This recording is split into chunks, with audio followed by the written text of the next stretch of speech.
We're back at the tipping point, reevaluating the building blocks of human health. And in this journey, you've gotten to hear multiple times from me in these last few hours about the regenerative capacity within our bodies. From stem cells to epigenetics to the explosive capacity of nutrition within our bodies, we are regenerative machines. And so it seems arrogant to move into a new belief system that we could be free of disease. We could change the aging process as we know it today.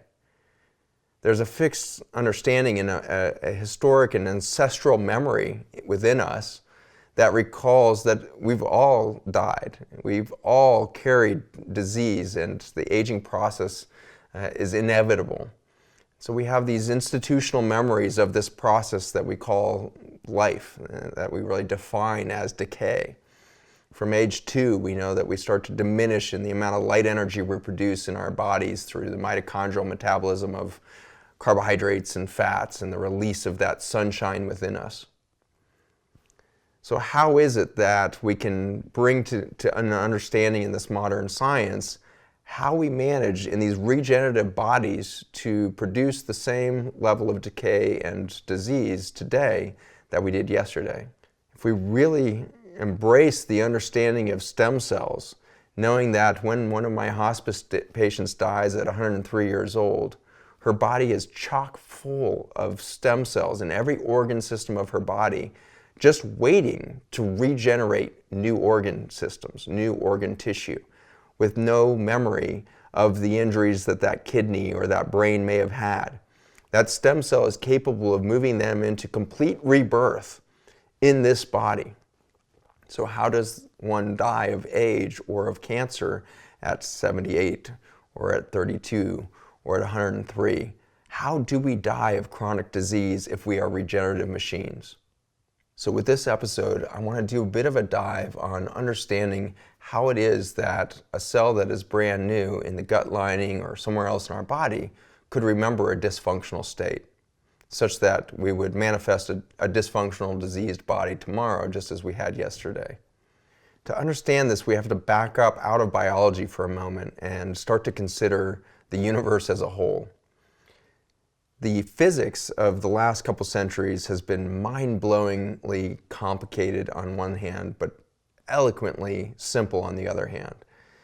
Quantum physics, as it's come to be known, really birthing around the time of Einstein and his breakthroughs in relativity and his famous equations maybe being best exemplified in that E equals mc squared, which defines the equation for energy.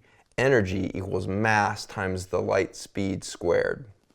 And so light speed is a fixed number, the 180,000 meters per second. That number squared times the mass of an object describes the energy within it. I find this fascinating because we can show that in a rock or a feather or any inanimate object that you can think of has an enormous amount of energy within it. If we start to add up all of the physical matter, all of the solid stuff in the entire universe, everything from planets to stars to quasars, all the trippy massive energy and physical matter within asteroid belts and galaxies as a whole and the universe as a whole. Now imagine pushing all of that physical matter into a single cubic centimeter. All of that mass, and therefore the potential energy in there, equals a number that's around 10 to the 53rd or so. So you've got this 53 zeros after the 1 of density of grams per cubic centimeter at that point. So this massive amount of physical matter compressed into that single cubic centimeter. Amazingly, the work of recent physicists have showed that the potential energy in a cubic space of vacuum, where there is no physical matter, where there is nothing solid, the amount of energy in that cubic centimeter of vacuum space, 1 cubic centimeter, never mind compressing all of the vacuum into us, just pick 1 cubic centimeter of any part of the vacuum, the amount of energy potential in there is anywhere from 13 to 35 zeros in addition to all the physical matter in the universe. This concept is really too hard for us to wrap our frail human minds around, but the point is that the amount of energy potential within the space between the solid stuff is exponentially larger than the energy within the solid matter. The implications are too broad to go into today, but I want to just for a moment step into this possibility that the space between my words, the space between my cells, the space between my atoms that would make the molecules that would build those cells, is the source of the most extreme energy on the planet. When we start to live in this three-dimensional physical plane and believe that we can define our realities by the biology or the solid stuff around us, we radically sell ourselves short in our conscious awareness of how we define self-identity.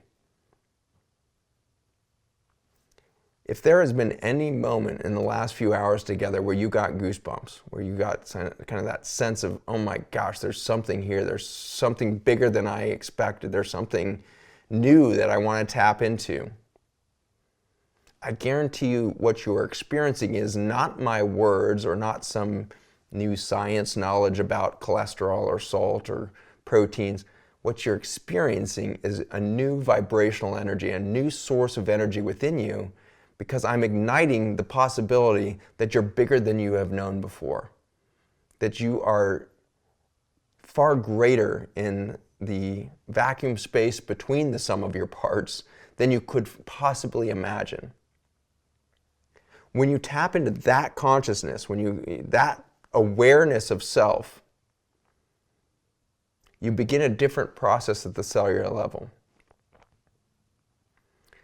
You are responding every day, whether you know it or not, to an entrenched belief and, in fact, emotional fear of death. I get to see this on a daily basis in clinic, in hospital systems, and the bed of hospice patients in their homes. When we are given a diagnosis or prognosis of death, when we say you've got an intractable disease, or you have a cancer that could kill you, or you just had a massive heart attack, we're not sure you're going to make it, the immediate emotions that come forward are guilt and fear. I'm not sure why and where the guilt really finds its foothold. It comes forward so fast, but these two emotions of fear and guilt are embedded in your concerns or your subconscious belief about death. So in future episode, when we start to go into death and rebirth, we're going to reevaluate that, and we'll come back to this topic.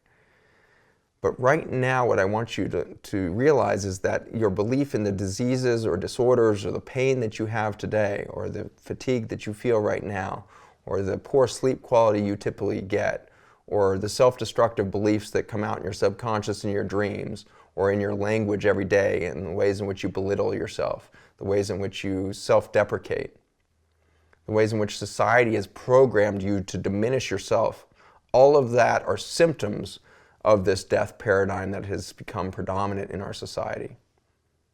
We have lost our reverence for death. We have lost the awe of moving beyond a physical plane and into a spiritual plane, and we have started to define everything in the context of a very short lifespan. Success is metriced in the course of how much things can we consume in that 78-year average of an American lifespan. How much wealth can we put together to pass on to our children in that 78 years? How many bedrooms and bathrooms are we going to have? How many times are we going to remodel that living room with new couches? How many throw pillows can we possibly buy in a lifetime? These are these incredibly finite, incredibly reductive metrics for success in life. And they're pervasive. Advertising and marketing all over the world knows how to get into our brains to continue to reinforce these metrics of success. We've developed drug-like reward systems in our mind to consumption. Amazingly, we can have this same experience of pleasure, that dopamine access, by clicking buy on that Amazon webpage as we would to cocaine, and it becomes an addictive behavior. If we're not consuming something new, if we don't have that new outfit for the next party, if we don't have the newest version of chocolate on the market, we start to feel like that fear of missing out kind of phenomenon sets in. The picture that I'm trying to paint for you right now is that it's this subtle kind of emotional fear and emotional milieu of need, this necessity for more, this belief of scarcity within you that drives the physical manifestation of aging and chronic disease that has to renew itself every day. Every cell in your body is transforming all the time. The speed of it is pretty extraordinary. Let's take a look at just the human gut for a good example of this. The gut, in some ways, is the most ridiculous, simple organ in the whole body. It's basically a simple tube that runs from your mouth to your rectum. And from that, you'll get your mouth, the posterior pharynx, your esophagus, the stomach, the small intestine, the large intestine. A tube that varies in its diameter, a little bit of changes in its architecture of the cell wall as it moves along that course of the tube. But ultimately, it's almost a stupidly simple structure. It just had to be a tube that would allow the outside world to interact with your body in such a way that you could absorb the nutrients and the water and the mineral salts and everything else from. That tube is reborn. Hundreds of billions of cells that make up a surface area the size of 2 tennis courts are reborn every 3 days completely. And it doesn't happen instantaneously. It's not like you've got a 3-day-old gut and then suddenly you have a new gut. Populations and elements within that vast tube are turning over second by second, such that in 3 days from now, those hundreds of billions of cells that make up that complex tube of your gut have completely, radically reborn. That rebirthing process should be one that would set you free from any history of trauma to that gut, any history of dysfunction of the gut. But the fact that it doesn't is speaking to this larger context of that biologic behavior. The biology is not following the instructions of the genome. The biology has to, by the physical nature of the universe that we live in, has to follow the instructions of the vacuum field. The energy field within the vacuum, between the atoms, between the cells, the energy between is so much more dense than any of the physical biology that when it gets a perturbation, when it starts to dysfunction, it's going to repeat that dysfunction at the biologic level. And the thing that is shaping that dysfunctional vacuum space is the memory of trauma. In a very bizarre way, our bodies, being liquid vessels of water that interact with proteins and structures that we would call nucleotides or DNA, vibrate in these subtle ways to express the body that we have today. If we experience an emotional trauma, for example, physical trauma does this for sure. You break an arm or such, there's a big change in the electromagnetic field around that organ system, and it has to go and remember its original structure to send the stem cells to the right location, to repair the bone, to repair the skin in the event of a cut. Isn't it remarkable that your skin remembers exactly where it was? You get a big gaping wound, and when it heals up, scar or no scar, it's going to remember exactly the surface area and where it was supposed to be before the injury. That is a memory of its original structure that's held within the electromagnetic field that allows for that sort of intelligence to happen. That time capsule of information saying this is the original form of the arm before the break. That original form, that electromagnetic field imprint or intelligence that then would dictate the behavior of the biology within it, can be perturbed by the memory of trauma. Because trauma, the broken arm, is not just a physical process. In the human experience, it's an emotional journey. And so we will have an emotional response to the pain that then is set up. We'll have an emotional response to the source of the trauma. And the more emotional that experience, the more fear that we put into that experience, the more guilt we put into that experience, the more sense of insecurity or doubt about our safety that we put in there, any sense of abandonment around that injury, those emotional programs that will be set up around a physical trauma, or perhaps more potently, just a purely emotional trauma, psychological abuse, religious abuse, the verbal abuse that's so common in the American home, These forms of trauma are not first manifesting themselves in the physical body. They're first manifesting themselves as perturbations of the energy field. These perturbations within the energy field are created by our ability to send energy out of us. We are ultimately amplifiers of our own creations.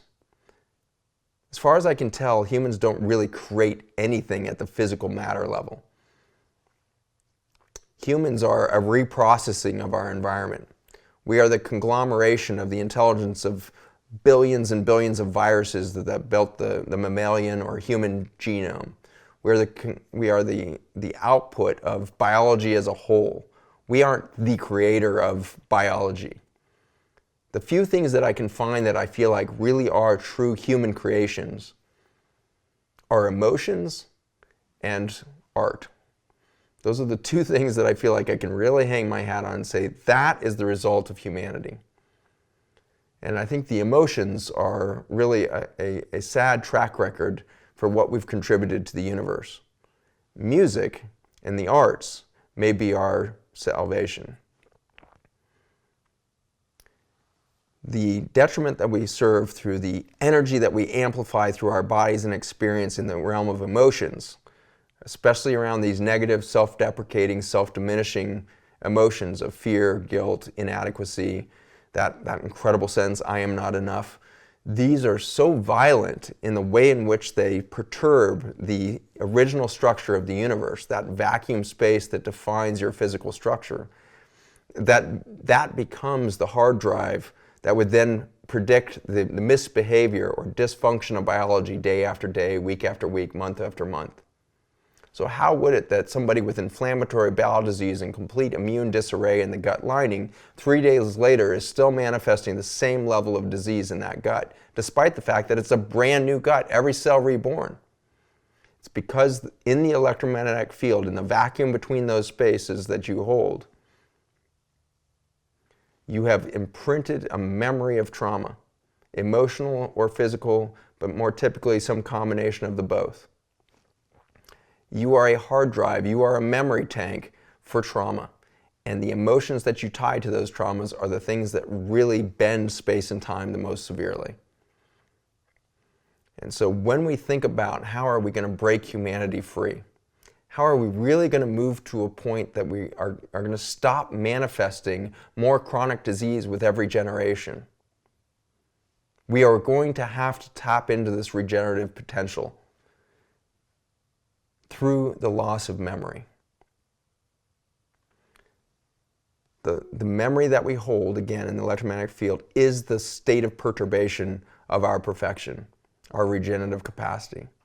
We are going to have to forget the trauma, which means that we're going to have to stop defining ourselves as victims, defining ourselves by our traumas, by our diseases.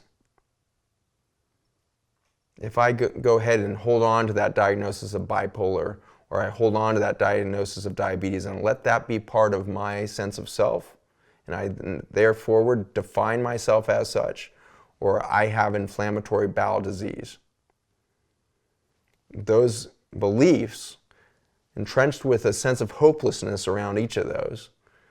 Hopelessness seems to be the result of a combination of fear of the unknown, fear of lack of control, and the guilt that comes from knowing that you could do different but you don't. That perfect storm is what will again wake that person up the next day with inflammatory bowel disease, bleeding from the bowels, inflammation, and the rest. But I believe that all of you know somebody who has transformed themselves out of chronic disease. It is my hope that you know somebody who has been diagnosed with stage 4 cancer and then healed. Somebody who has been diagnosed with chronic major depression, anxiety disorders, and then heals. And goes on to live a life of decades with no semblance of that disease left in their experience. That regenerative capacity was set forth in their bodies by their willingness to let go of their collective memory of trauma, to stop defining themselves and their biology in the context of the memory of something that does not. So the state of chronic disease is a clinging on to the memory of trauma. In my clinic, they can manifest in any number of symptoms and diseases. A profound one that I think is very exemplary is low back pain. Up until the last decade, when chronic fatigue and chronic pain syndrome started to creep in, things like fibromyalgia and the like, those didn't exist when I went through medical school and the like back in the 1990s. We were free of those kind of chronic diseases at that time. Celiac disease was just a whisper in the wind at that time. It was nowhere near the massive epidemic that we have today, with some 15 or 20% of Americans affected. It was a relatively innocent time of chemical injury. In those 1980s and 90s, before the trauma of our chemical food system was really starting to present itself, the predominant symptom and complaint in American family practices was low back pain. 4,000 years of Chinese medicine had elucidated that anybody with low back pain, especially in the low lumbar spine and the sacrum and coccyx, were actually experiencing physical manifestations of the stress caused by financial stress within the home or a lack of wellness or safety within the nuclear family, or typically both. And so the chronic manifestation of low back pain in the middle-aged American male was a manifestation of the belief of scarcity in their lives. They were being told every day that they weren't making enough money. They were not being successful enough to fulfill all of the consumer needs of their children and their spouse, and it goes on and on. That low back pain is a manifestation of something so specific. And as you look through Chinese medicine and the entire acupuncture and meridian system that was created through those 4,000 years of science, it is exquisite just how exacting those emotional details are of the manifestation of disease. In my patients with breast cancer, these tend to be the women that have the emotion of, I am not enough and I am defined by my role in the community. So these tend to be the overdoers who are out there volunteering for everything. Anytime something comes up that's needed in the community is going to think of that woman. They're going to be like, why don't you call Nancy? She always gets things done. She can do it. She's always the one that steps up in these times of need. And so this servitude to the community in this kind of very observed fashion or recognized fashion by the community, when that woman finally runs out of energetic capacity, she starts to elicit stress in her kidney meridian, which is kind of that maternal, nurturing meridian of energy that runs right through the breast. And the vast majority of breast cancers will show up along that meridian. She is depleting her maternal energy by this constant outpouring. She has become recognized and defined in her self-identity within the community as a woman who serves and serves and serves. She has emptied herself out.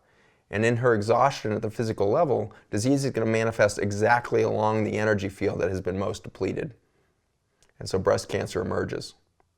Colon cancer, and perhaps the woman next door, is a different manifestation of a similar behavior. The colon cancer tends to develop in women that don't like to be at the forefront of that identified servitude within the community that the breast cancer patient might be in. Colon cancer is often in the woman who is cranking away, serving everybody she knows, putting it all out there, but is not recognized. She doesn't want the recognition. She would prefer to be below the radar. She's kind of that unrecognized workforce. In so doing, her voice is not well expressed. She hesitates to put her intuition into the process that she puts her hand to every day, instead responding to the needs of the community, letting the community or her relationships around her dictate her behavior on a daily basis. She has abandoned the fourth chakra, which is that kind of decision-making, intuition mode of the woman.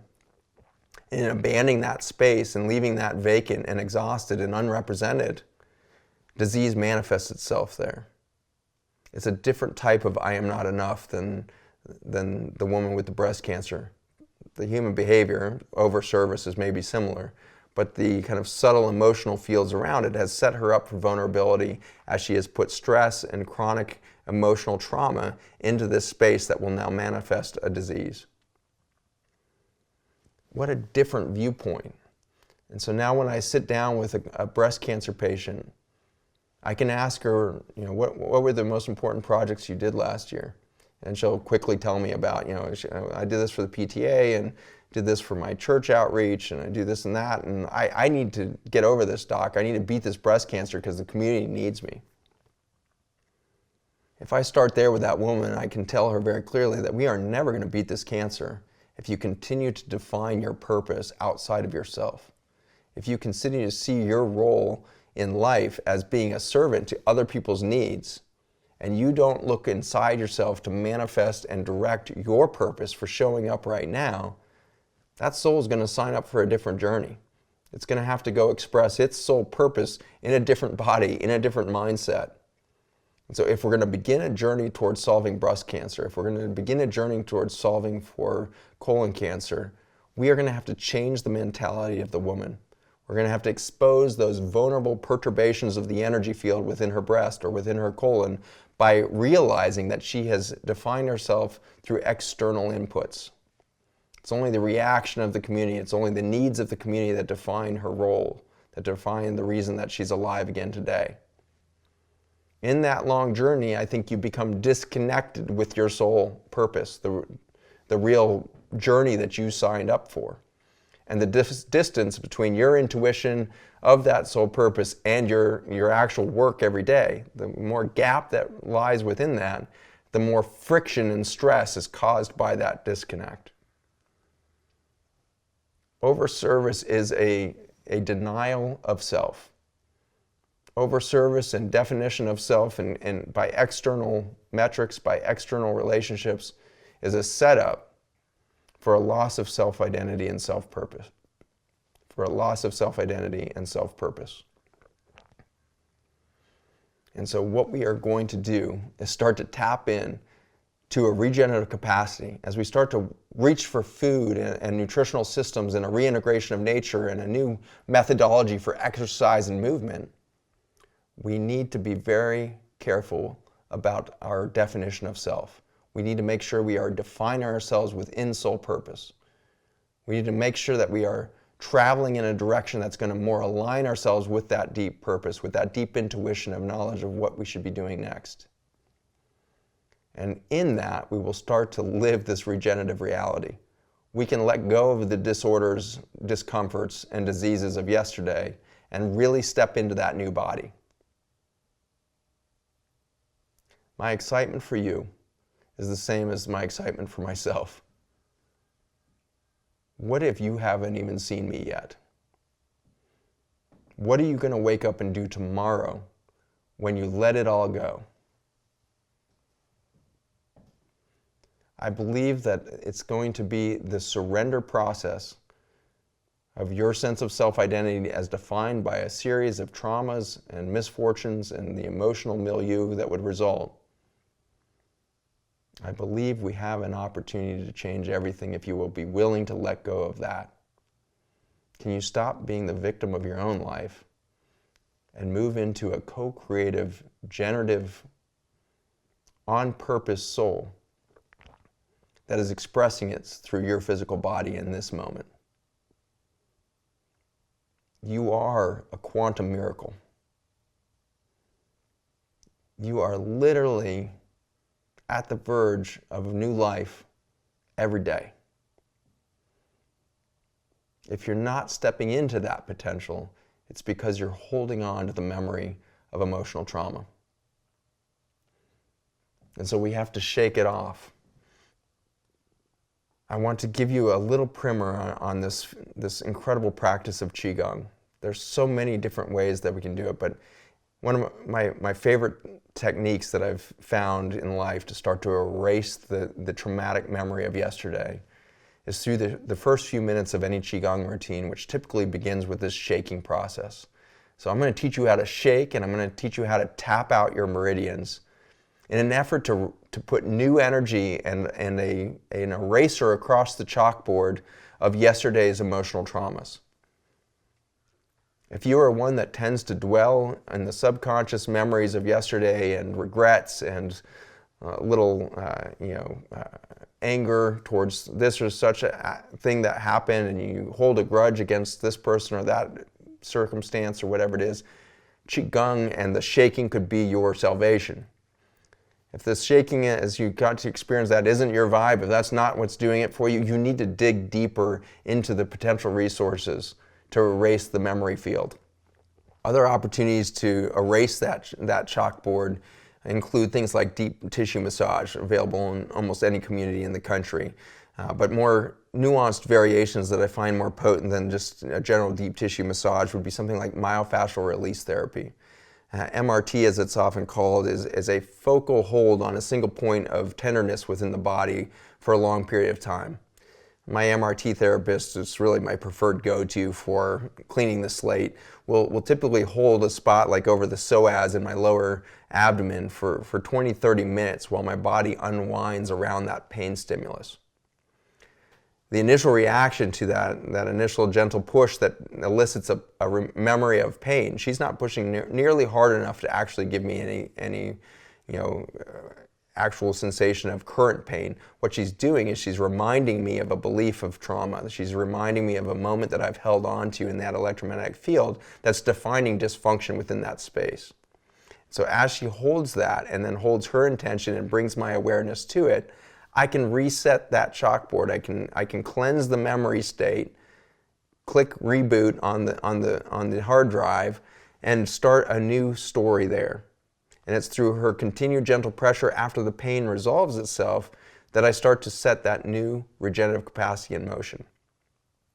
When you're doing myofascial release therapy, it'll depend a little bit on the practitioner you're working with, but in general, what your goals are to allow your body its subconscious capacity for changing its electromagnetic field, changing that whole matrix of life within it. And to do that, you usually have to move. And so while the practitioner may be very static, holding one spot, you're going to let your left foot move if it feels like moving. You're going to rotate the neck in a place where it creates new freedom there. You're going to listen to your body and its desire to move in new places, to release the memory of that trauma from every organ system of your body, to call in the stem cells, to call in the regenerative capacity of the epigenetics, the plasticity that you're capable of when you're released from the memory and beliefs of inefficiency, of insufficiency, of inadequacy, whatever those deep entrenched emotions are. When you start to find the spots in which you harbor those beliefs, you'll release those. So myofascial release therapy.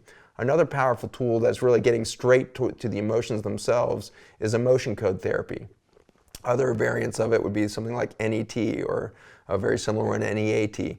These acronyms stand for Methods for Releasing Emotions from the Body. And each one is slightly different, usually some version of applied kinesiology and templates for emotional diagramming. So you diagram out 7 layers of potential emotions, and you use applied kinesiology to test each one until you find the predominant emotion. And then in some of these, you'll ask where it is in the body. In other methodologies, you simply just address that emotion and clear it, not worrying about where in the body it's manifesting. And so these are very powerful tools for you to start to tap into. And so I want you to start looking in your community for somebody who could support you in a journey of cleaning the memory bank. Reiki is an ancient Japanese therapy. Hoshindo, the practice of acupuncture with bee stingers. The practice of acupuncture with the steel needle. Any of these things are going to start to give you access to the electromagnetic field where you remember the traumas that manifest the chronic aging and disease that you have today. So we need to tap into the ancestral science of health and healing that was always energetic before it was biologic. The ancient Chinese knew that the reaction to the Chinese herbs would begin a healing process, not because the herbs were some sort of direct medicine to the thing, but because the herbs had a certain vibration to them that would change the electromagnetic field in your body. We forgot that our food has vibrational intelligence within it. We boiled it down to carbs and protein and fat and cholesterol and salt. We are so stupid in our approach to American nutrition. We need to fully engage in the vibrational understanding of matter, of the physical food that we put within us, the vibrational energy within the water we drink.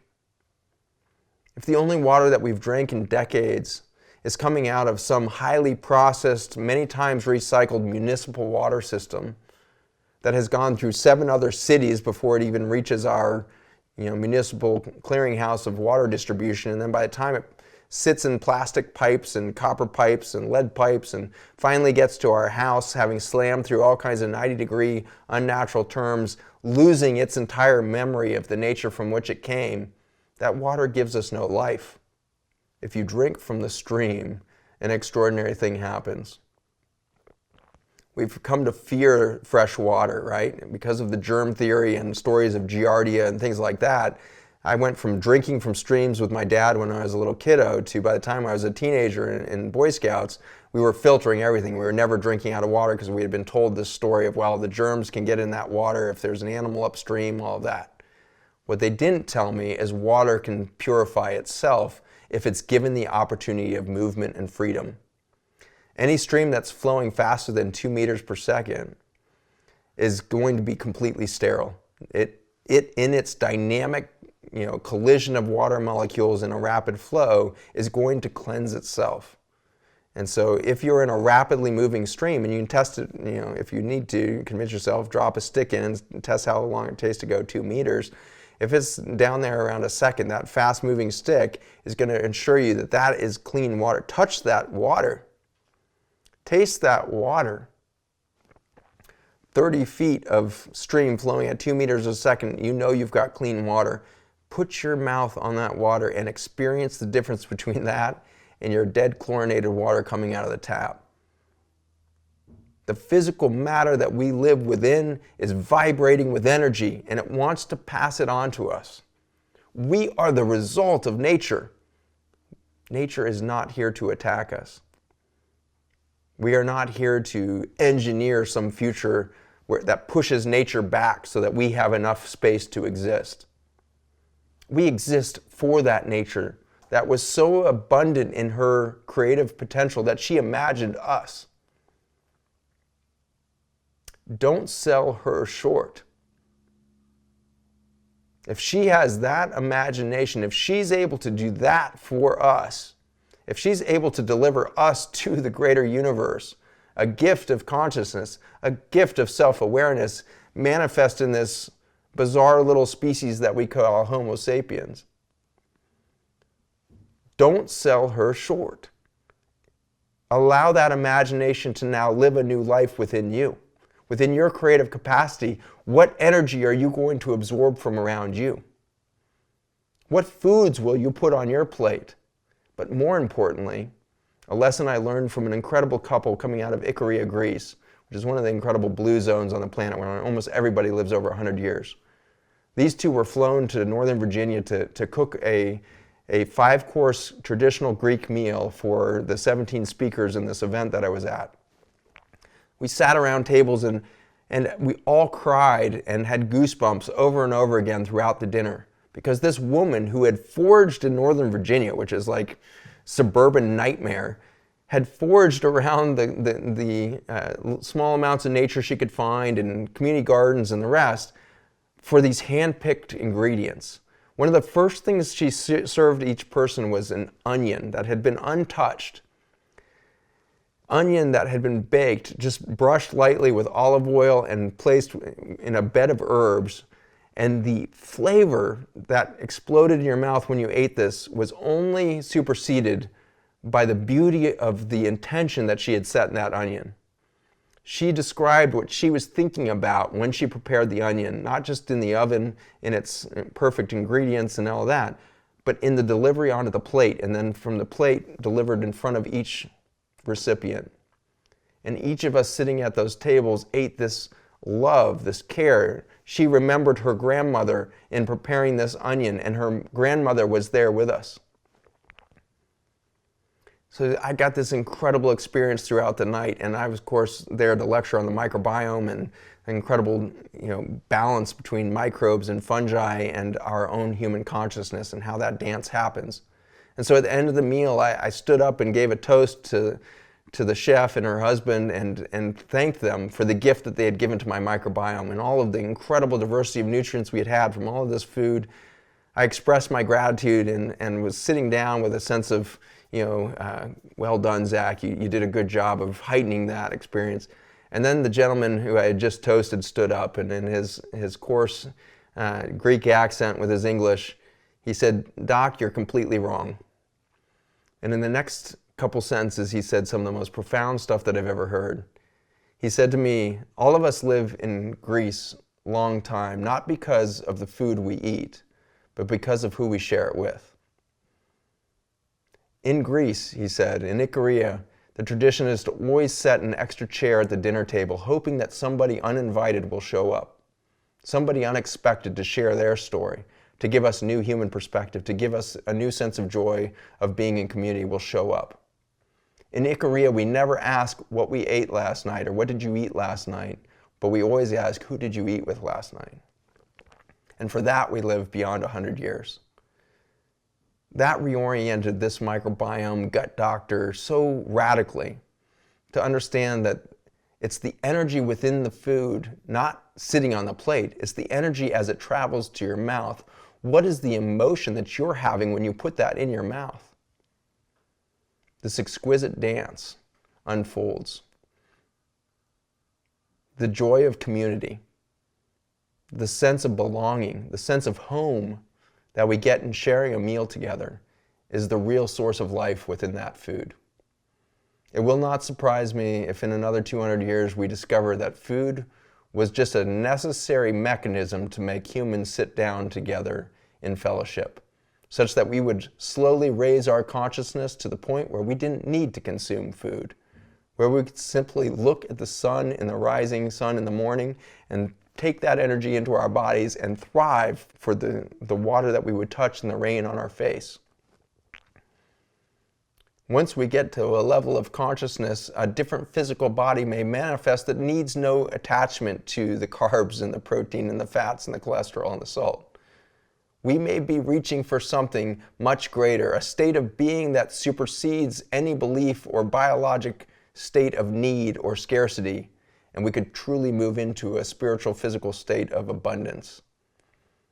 If we're headed there, we're going to find that path in communion. And so I invite you tonight to imagine who you might invite to dinner. Who will raise your vibration this evening? Tomorrow at the water cooler at work, whose story will you tell?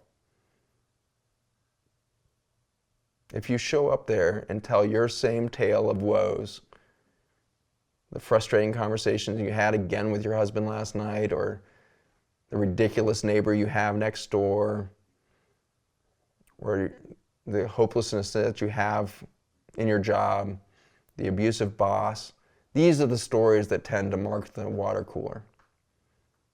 The football team that lost last weekend. This is why we have chronic disease. The stories we tell, the words we speak, diminish the reality we live in. And so we need to step it up. We need to rise above the fear-mongering of the food system, of the advertising. We need to rise above the dogma of proteins and all the rest. We need to start to vibrate with our food through communion, through community. And so this is an invitation to reimagine yourself as a vessel of light, a vessel of vibrational energy that's going to change the physical matter of humanity in the years to come. We will innovate differently, we will create differently, we will design a future that is in line with the templates of nature. And for that, we will birth a new future. Bon appetit. We're back at the tipping point, and we are here doing this bonus exercise because, as you recall, we were working through the concepts that the human memory, especially our emotional traumas and the like, are held within our peripheral tissues. And so to wipe that slate clean every day, to start a biology that has the opportunity to be fully regenerative, I wanted to give you this little tidbit. I'm not a Qigong instructor. I'm barely what you would consider a Qigong student with the limitations I've had over the years, but this comes out of my experience with my close colleague, William Vitalis, who's one of my best friends, and his work with me, with the Qigong over the years, has just given me a great joy for the beginning of each exercise that starts with simple bouncing. It's a shaking routine that begins an exercise that moves the lymph, that moves the skin, that moves the entire neuromuscular system into a state of vibration, to clear the slate, to wipe the board clean, to start your day fresh. And so I want you to get into some routine like this. You could just do a simple workout on your rebounder or trampoline, whatever it is, but getting the lymph moving is a huge piece of it, but I really want that fascial system to flush. I want to get the memory out of your tissues so that you can breathe a new breath. live a new day, be more vibrant in what you project tomorrow. And so it's going to start with simple shaking. And so getting a little bit grounded first. Find yourself with your feet about shoulders width apart.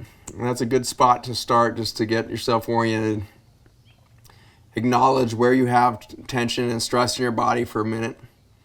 And then we're going to do just a little hop, bring the feet together a little bit if that's comfortable. And then we're going to go just into a shaking routine. So with 1, 2, 3, here we hop.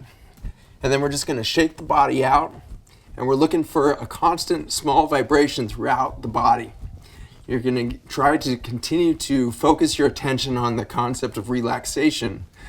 Some of the areas in the body that tend to be very resistant to that are your shoulders, the back of your neck, and actually your latissimus dorsi, the big back muscles. They tend to carry a lot of stress. And so with this gentle bounce, I want you to let gravity start to pull the energy out of those muscle groups. Get that vibrant lymphatic flow going again. And so a little jerk up and down, letting gravity do the work, is all you need to do. And then I want you to roll out the shoulders a little bit while you're bouncing. Get that exercise going, get the flow moving a little bit more vibrantly. Get the wrists rotating, moving there, get the lymph going. Wiggle the fingers. Get your neck rotating. Bounce it out to the front, to the left, to the back. Get that heart opening right there. Over to your side. You're shaking it out, getting that reset going throughout the body. And with that vibration then, you're building heat energy within the body. Your mitochondria are starting to cleave all those carbon molecules that we've been talking about and releasing that light energy within your body, that vascular flow. You're getting to a higher vibrational state throughout the body, and we haven't even really moved yet. Just a tiny vibration throughout the body, keeping it moving. And then with the count of 3, we can go ahead and stop. Back into that position with our feet about shoulder width apart and relax. 1, 2, 3, and relax. And enjoy that sensation right there. A little bit reminiscent of the sensation in your hands when we were doing the 4-minute workout. You're feeling new vitality. You're feeling your chest open up. Feeling the core engaged. All you did was do a little bounce. You can't screw this up. With all that new energy that's coursing through our body right now, we're going to start to tap out our meridians. The meridians are electrical grids across the body that flow energy throughout all the time, constantly. And that grid is what flows through that fascial plane that can get gummed up by the emotional debris, the chaos that's set in your body by those emotional traumas, those little insecurities and that negative think that you do every day, those thought processes that defeat your progress. That gums up this system electrically. So now that we've shaken it out, we've got that energy mobilized, we're going to tap it out. And so you're going to use your right hand kind of like a claw. All your fingers are together, a little bit like a pick or a hammer. And we're going to tap out the inside of the arm, starting at the other fingers on your left hand. And we're going to tap it out. A pretty intense percussion. You want to feel the vibration through the tissue as you tap it out. All that new shaking energy, we're going to push through. And you tap all the way up the inside of the arm, across the chest, back around the neck, and over the head. And with that, then you're going to start on the other side. We're going to tap out the other side with the claw-like fingers. Tap out the inside of the arm, across the chest, around the back of the neck, up the head.